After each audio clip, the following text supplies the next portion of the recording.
Di awal film kita diperlihatkan oleh Bilal dan Wahsy yang sama-sama pada saat itu masih menjadi budak. Terlihat di sini Bilal marah kepada Wahsy soal pertandingan gulat yang pernah ia ikuti.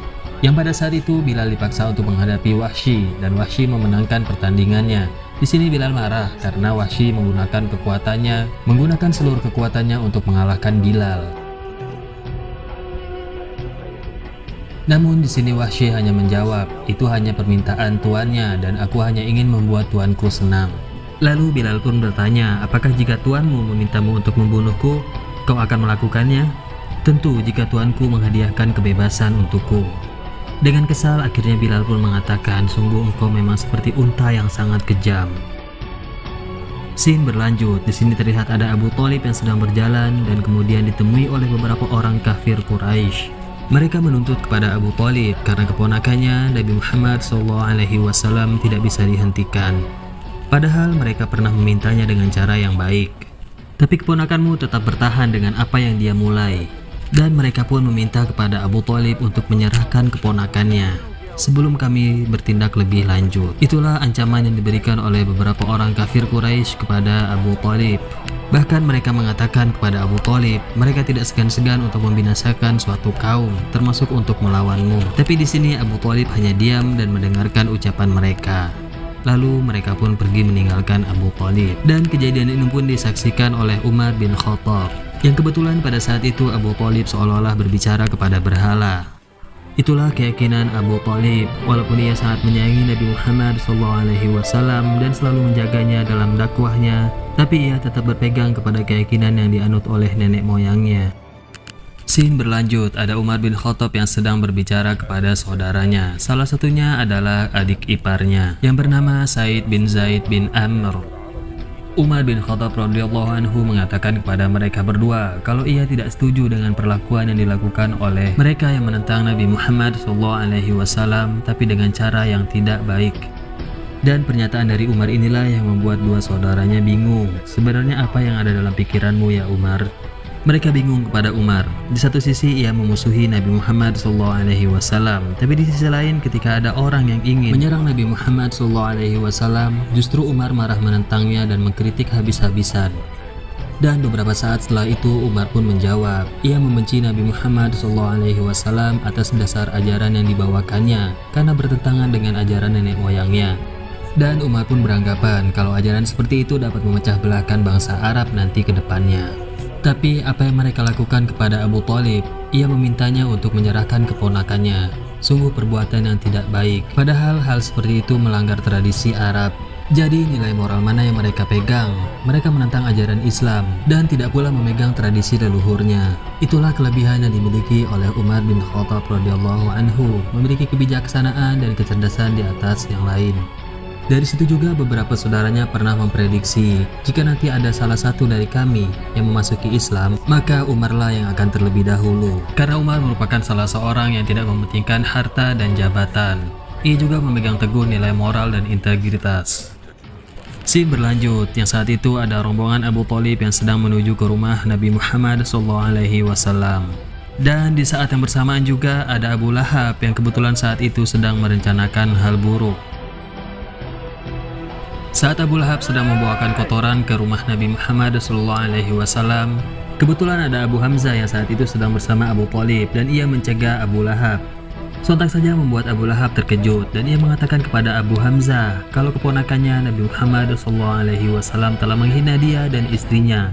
Ia mengancamnya dengan api neraka. Itulah peringatan Allah di Quran surah Al-Masad. Singkat cerita, di sini ada Abu Hamzah yang memang di situ ditakuti termasuk oleh Abu Lahab. Ia meminta kepada Abu Lahab untuk membawa kotoran yang ia bawa. Dengan rasa ketakutan pun akhirnya Abu Lahab menuruti kemauan Abu Hamzah untuk membawa semua kotoran yang telah ia bawa. Beberapa saat setelah Abu Lahab pergi meninggalkan mereka, akhirnya Abu Hamzah bertanya kepada Abu Thalib, apakah sebenarnya yang dikatakan oleh Nabi Muhammad SAW. Dan disinilah Abu Thalib membacakan surah Al-Masad. تبت يدا أبي لهب وتب ما أغنى عنه ماله وما كسب سيصلى نارا ذات لهب وامرأته حمالة الحطب في جيدها حبل من مسد. Scene berlanjut ke Darun Nadwah yang lagi-lagi di sana mereka mengadakan pertemuan untuk menentang Nabi Muhammad SAW.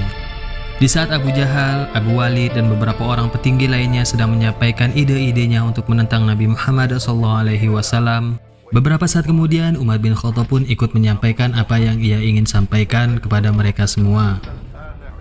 Dengan public speaking yang baik yang dimiliki oleh Umar bin Khattab, ia tidak langsung menentang perkataan yang dikatakan oleh Abu Jahal, dengan tujuan agar perkataannya dapat dipahami oleh yang lain. Sampai akhirnya ia mengatakan mengkonfrontasi Bani Hashim dengan kekerasan adalah salah satu perbuatan yang salah. Itu hanya akan membuat yang tidak setuju dengan Nabi Muhammad SAW akan berduyun-duyun untuk membantunya. Dan Umar pun menegaskan kalau Abu Thalib tidak mengikuti ajaran Nabi Muhammad SAW, melainkan ia hanya melindunginya atas dasar kaum kerabat. Bukankah ini norma yang dimiliki oleh kaum Quraisy? Apa jadinya jika ada kaum Quraisy yang meminta kepada Bani Hashim untuk menyerahkan keponakannya?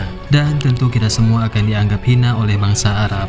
Beberapa saat kemudian, Abu Jahal yang masih bingung dengan pernyataan Umar bin Khattab, ada Abu Walid yang menghampiri Umar bin Khattab radhiyallahu anhu dan memberikan dukungan kepadanya. Dan akhirnya para petinggi-petinggi yang ada di Darun Nadwah menyetujui apa yang dikatakan oleh Umar untuk tidak memutus hubungan dengan kaum kerabat, khususnya Bani Hashim. Baiklah sahabat-sahabat Sekuritas Scene, mungkin videonya sampai di sini saja. Kita lanjut di episode yang keempat, insya Allah. Semoga kita semua bisa mengambil hikmah dan pelajaran dari film ini. Dan untuk teman-teman yang belum subscribe, silahkan tekan tombol subscribe-nya dan nyalakan juga loncengnya agar tidak ketinggalan video-video selanjutnya dari saya. Sekian, wassalamualaikum warahmatullahi wabarakatuh. أعوذ بالله من الشيطان الرجيم بسم الله الرحمن الرحيم تبت يدا أبي لهب وتب ما أغنى عنه ماله وما كسب